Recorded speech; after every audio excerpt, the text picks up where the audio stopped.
యేసు రక్తమే జయం పరిచర్య ప్రైజ్ ద లార్డ్. ఏప్రిల్ 7వ తేదీ 2025. ఈరోజు దేవుని వాక్యము. అన్యులు నీ ప్రాకారములను కట్టుదురు, వారి రాజులు నీకు ఉపచారము చేయుదురు.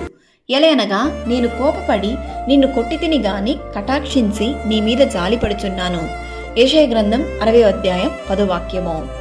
తండ్రి తన కుమారుల ఎడల జాలిపడునట్లు యెహోవా తన యందు భయభక్తులు గల వారి ఎడల జాలిపడును.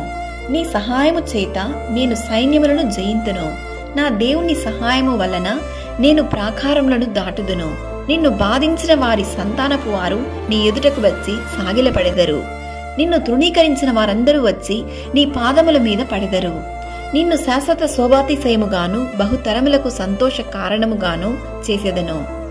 ఎలయనగా నేను కోపపడి నిన్ను కొట్టితిని గాని కటాక్షించి నీ మీద జాలిపడుచున్నాను అను వాక్యం సెలవిస్తున్న విధముగా ఏదైనా విషయాన్ని బట్టి దేవుడు మనల్ని శిక్షించినను అది మన మంచికే. ఆయన మనల్ని కటాక్షించి మన పైన ఆయన జాలి చూపుచున్నాడు. శ్రమనందిన తన జనులయందు జాలిపడి యెహోవా తన జనులను ఓదార్చి ఉన్నాడు. పర్వతములు తొలగిపోయినను మెట్టెలు తత్తరినను ఆయన కృప మనల్ని విడిచిపోదు. సమాధాన విషయమైన నా నిబంధన తొలగిపోదు అని నీయందు జాలిపడు యెహోవా సెలవిచ్చుచున్నాడు. సకల ఘనత మహిమ ప్రభావములు యేసయ్యకు మాత్రమే కలుగునుగాక. ఆమేన్. God bless you.